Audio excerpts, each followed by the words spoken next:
This month's special foot is the roller foot, and I use it mainly for putting binding on, and it's a leather foot, and I use it when I'm sewing on leather. But you can use it if you're not real sure of your free motion quilting. It gives you the look of free motion quilting, but with the control of the feed dogs. So what I'm doing right here is your material is being drug along by your feed dogs, and I'm just kind of outlining things. Let's see if I can get it. But this is a really handy little foot. As I say, the way most people will use it, though, is for binding, and I'm going to show you that right now. But I wanted to show you this foot is good for more than just binding, because as you can see, you can do some nice little free motion that's not as free as it's not slipping around on you. That's what I'm trying to say. Now, if you're going to do something like this, you want to move your needle over as close to the foot as possible. So on this machine, this is our new 530. It's our special machine. It's all gold, just the way everything should be. Bring your foot down, and let's see, we're going to get it.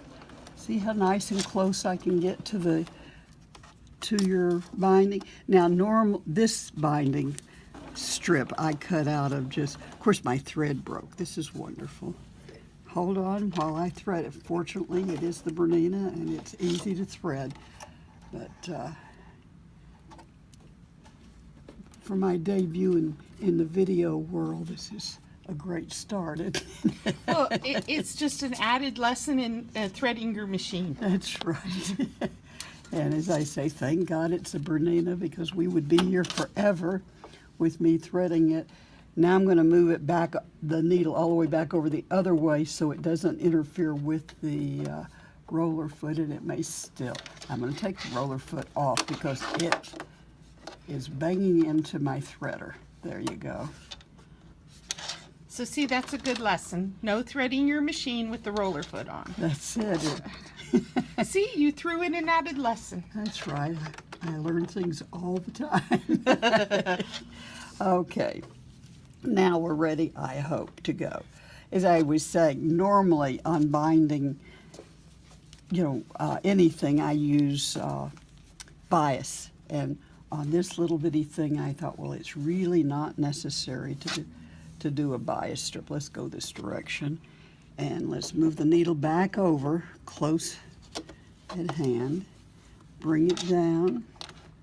So I want it to be really close, and there we go. And as I get close to my pin, I'll take it out. I don't ever sew over a pin. Not purposely, anyway. Let's see if I can get it going. There you go. But this is the easiest way to get really close to something.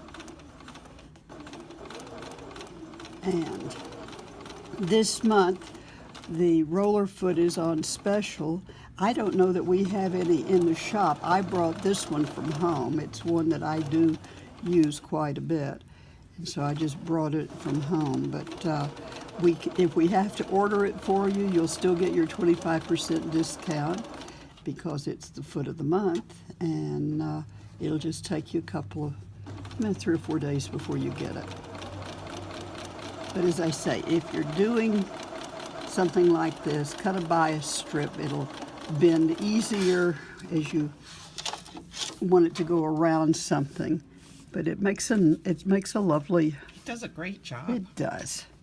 And as I say, if you're just a little hesitant, I use it for a lot of things, but it's really good for outlining things. Great.